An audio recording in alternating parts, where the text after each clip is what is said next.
Jika saat ini dompet kalian sedang kempes dan kalian sedang terlilit utang, coba lakukan 5 hal ini agar kalian terbebas dari keadaan itu. By the way, 5 hal ini diajarkan di dalam buku The Richest Man in Babylon, di mana buku ini dianjurkan dibaca oleh orang-orang hebat yang isinya akan membantu kalian untuk keluar dari permasalahan kempes dompet dan utang piutang.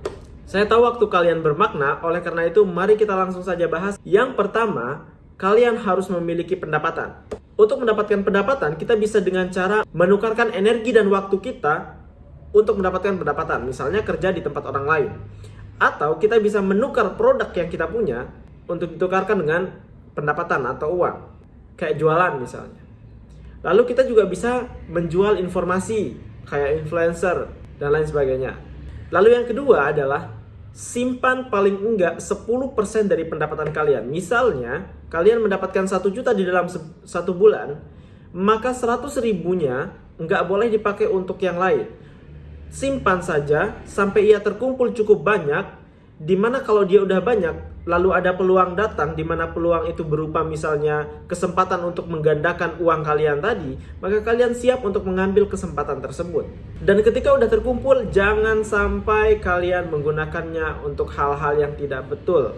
Maka poin yang ketiga adalah kontrol pengeluaran. Jangan sampai udah capek-capek ngumpulin uang, lalu kalian mengeluarkannya kepada pengeluaran yang tidak jelas.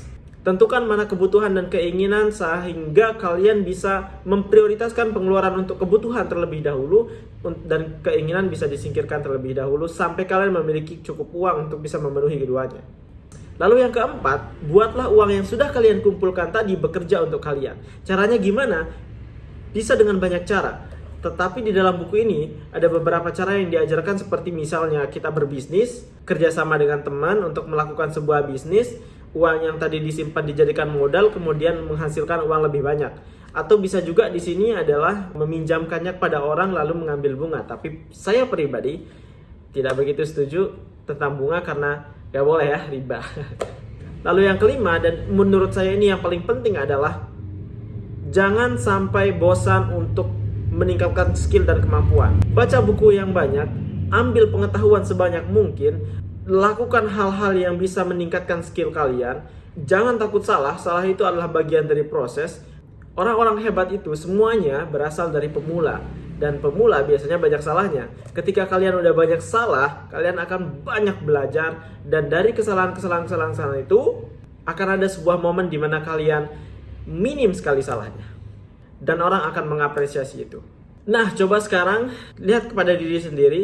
Pertanyaan pertama adalah apakah aku sudah punya pendapatan? Kalau belum, ayo bekerja cari pendapatan.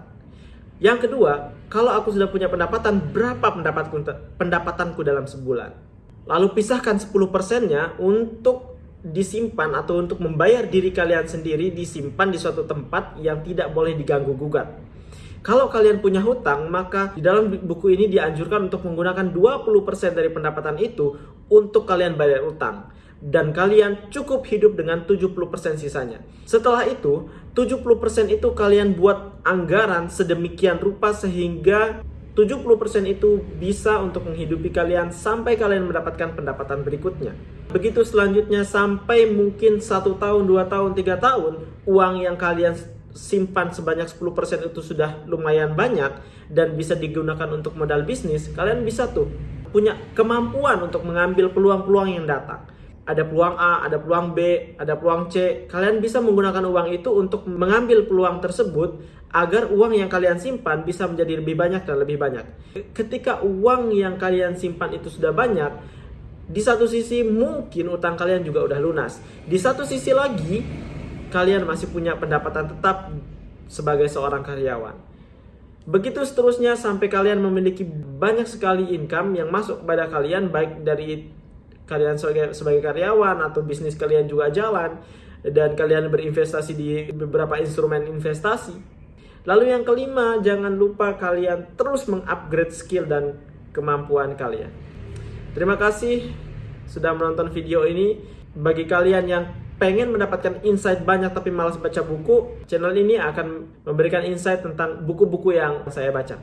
Coba tulis di kolom komentar kira-kira buku apa lagi yang perlu kita bahas.